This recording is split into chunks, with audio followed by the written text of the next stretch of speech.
Excusez-moi. Deuxième partie de notre fille haïtienne qui a quitté les États-Unis pour suivre son mari en Afrique. Donc, elle me dit, Madame Sol, c'est comme ça que je demande à mon soi-disant beau-père 72 heures pour réfléchir. Parce que je ne pouvais pas dire oui tout de suite. Et donc, je rentre chez moi.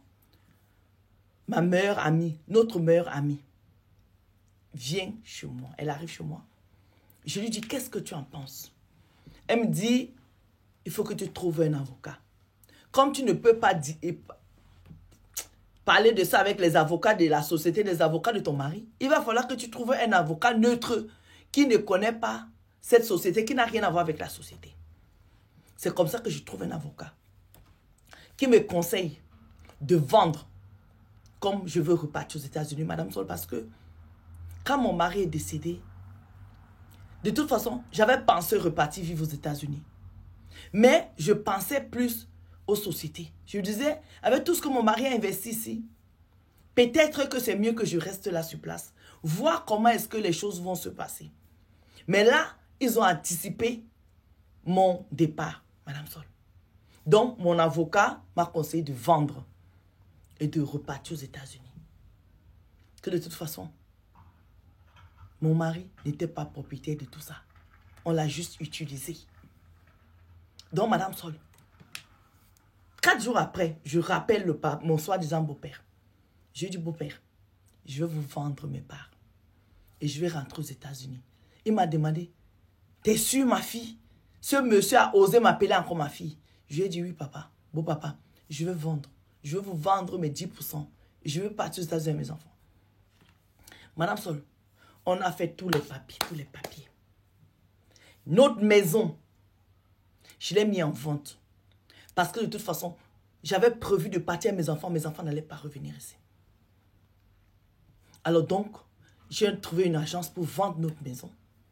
Mais quand ma belle famille a su que je voulais vendre cette maison-là, ils sont venus me menacer. Que c'est la maison de leur fils. Et que si je veux repartir aux États-Unis avec mes enfants, j'étais libre de partir avec mes enfants. Mais de ne pas vendre la maison-là. Parce que c'est le seul souvenir qu'ils ont de leur fils. Madame Sol, le papa, le beau papa, m'a donné mon argent pour mes parts.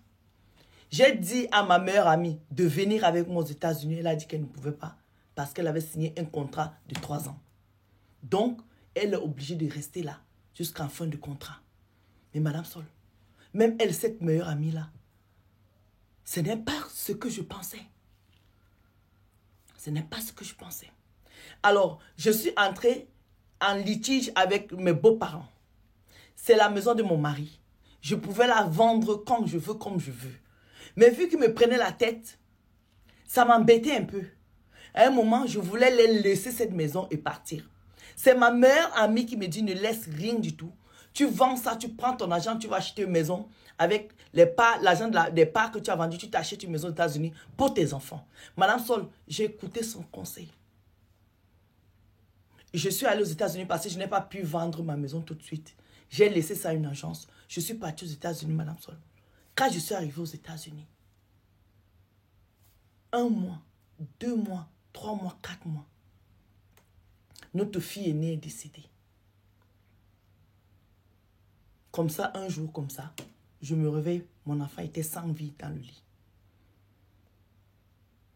Madame Sol, j'en ai souffert. J'ai souffert. La maison que j'avais laissée en Afrique là-bas, l'agence a vendu cette maison-là. Ils m'ont envoyé mon argent sur mon compte. J'ai pu acheter ma maison aux États-Unis pour mes enfants.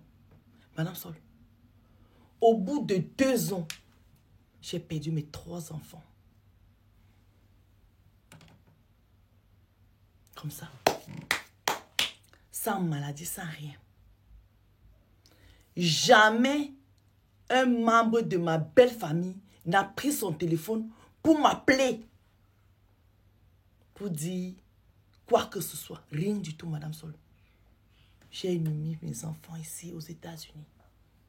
La maison que j'ai achetée pour mes enfants, j'ai vu seule dedans. Il y a des moments où J'ai peur de dormir dans cette maison. Je me demande qu'est-ce qui s'est passé dans ma vie. Où sont mes enfants? Où est mon mari? Qu'est-ce qui s'est passé?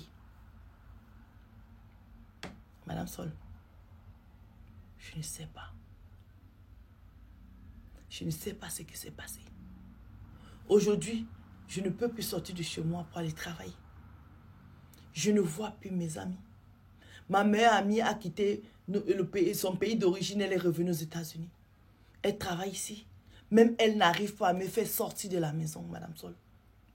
Tous les hommes qui me parlent, je ne réponds pas, Madame Sol. Je ne comprends pas ce qui s'est passé. Ça va faire 1 an et demi que je suis dans la maison. Quand je sors pour aller faire les courses, je ne vois personne. Je ne parle à personne. Je suis chez moi. Et je ne fais que... Je passe ma vie sur Internet à regarder les vidéos. C'est comme ça que je suis tombée sur vous. Et je voulais partager mon histoire avec vous. Est-ce que quelqu'un peut nous expliquer ce qui s'est passé dans la vie de cette fille-ci? Mais Loulou, cette vidéo, je crois qu'elle nous enseigne 2 choses.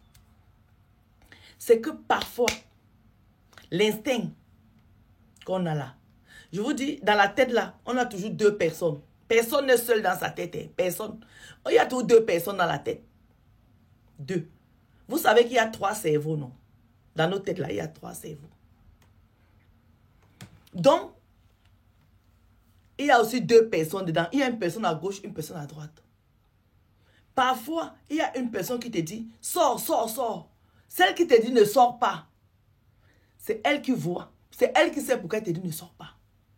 Cette femme-ci, quand son mari lui a dit, rentrons dans mon pays, les gens vont faire ci, les gens vont faire ça. Pendant 2 ans, elle a dit à son mari, non, on ne part pas. Mais c'est une femme. La femme doit suivre son homme. Elle a vu que son mari tenait tellement à ce projet. Elle a suivi son homme. Voilà, alors ils ont tout perdu. Elle a tout perdu. Et son mari et les enfants et tout. Parfois, cette petite voix qui nous parle là, il faut beaucoup l'écouter. C'est une petite voix qui ne ment pas, a priori. Cette voix qui nous parle chaque fois, qui parle dans nos têtes là comme le perroquet. C'est une voix qui nous induit beaucoup en erreur. Mais celle-là, qui ne parle pas, et que de temps en temps, elle vient t'alerter, il faut l'écouter. Cette petite voix qui nous parle souvent là-bas, elle ne parle pas fort. Elle parle doucement, elle murmure. Cette voix qui nous murmure là, il faut beaucoup l'écouter. Parce qu'elle est sage, cette voix. La voix qui parle fort là, peut-être qu'elle est intelligente. Mais celle qui murmure est sage. Vous allez voir que chaque fois qu'on doute sur quelque chose, on a les doutes sur quelque chose, on recule sur quelque chose. Et quand on persiste, on écoute la voix qui parle fort là, on va tout dormir. Généralement, cette petite voix-là, c'est la voix de la sagesse. Mais c'est elle que l'être humain n'écoute pas. Parce que l'être humain n'écoute pas, l'être humain aime voir. Et nos yeux nous trompent beaucoup. Nos yeux, si. Ça nous trompe beaucoup, nos yeux. Et on fait tellement confiance à nos yeux que tout ce que nos yeux voient, on pense que tout ce qu'elles voient, c'est vrai. Parfois, ce qu'elles voient là, c'est rien, c'est l'eau. Parfois, c'est rien. La petite voix qui est de ce côté, elle est mieux que parfois, je dis bien parfois, que nos yeux. Donc, mes loulous, c'est pourquoi je disais que chaque acte qu'on pose, il faut toujours réfléchir. Voilà une femme qui est seule aux États-Unis dans une maison qu'elle a achetée. Elle a perdu tous ses enfants, elle a perdu son mari. Qu'est-ce qui s'est passé? I don't know, je ne sais pas. Je raconte juste l'histoire.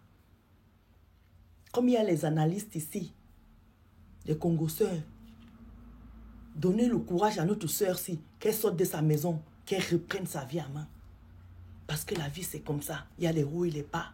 Dieu seul sait ce qu'il fait. Tout ce que Dieu fait est bon. Maman, bisous de la gloire, bisous.